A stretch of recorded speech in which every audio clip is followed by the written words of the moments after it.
we want to turn and look at the role of big tech in all of this. And for that, we want to bring in Sinan Aral. He's the author of The Hype Machine, on how this really could impact some of those big tech giants that we've talked about, like Facebook and Twitter here. And Sinan, when you take a look at the role that big tech has played, at least today, they have been flagging tweets. They have been flagging those that they say could incite violence. But from your perspective, what do you think the role of big tech has been and should be in this type of situation?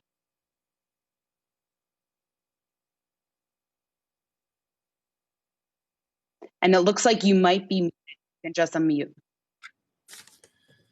Rather than just focus on superficial social media tweets or posts, I think it's worthwhile to think about the underlying information ecosystem that is contributing to coordinating and enabling this kind of activity.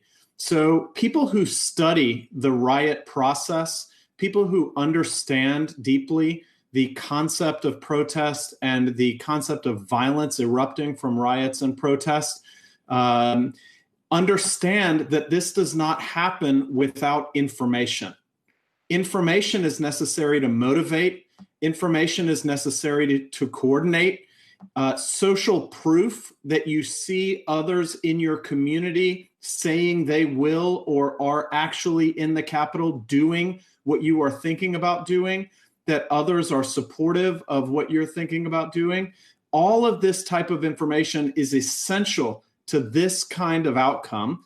And what we've seen, whether it's in the plot to kidnap the governor of Michigan, in different types of Boogaloo Boy arrests and violence, in what we're seeing in the Capitol today, in even the Pizzagate scandal, where the person who was believing in those conspiracy theories about the pizza parlor who shot up the pizza parlor, information is absolutely essential to all of these outcomes. Yes. It's Adam. It's good to see you. We only have about 2 minutes. So what do? The Biden administration, as well as Republicans, want to repeal Section 230. I know we only have 2 minutes. Is that enough? Is that what you do? No.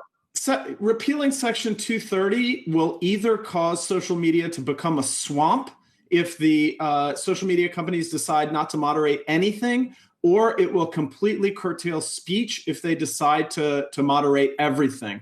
The protection from civil liability allows them to make educated choices about moderation, which is a much better middle ground. We can reform Section 230, but we can't repeal it. Otherwise, large parts of the internet will be destroyed, the free internet. What I'm really concerned about, Adam, is what's going to happen next? What's going to happen tonight?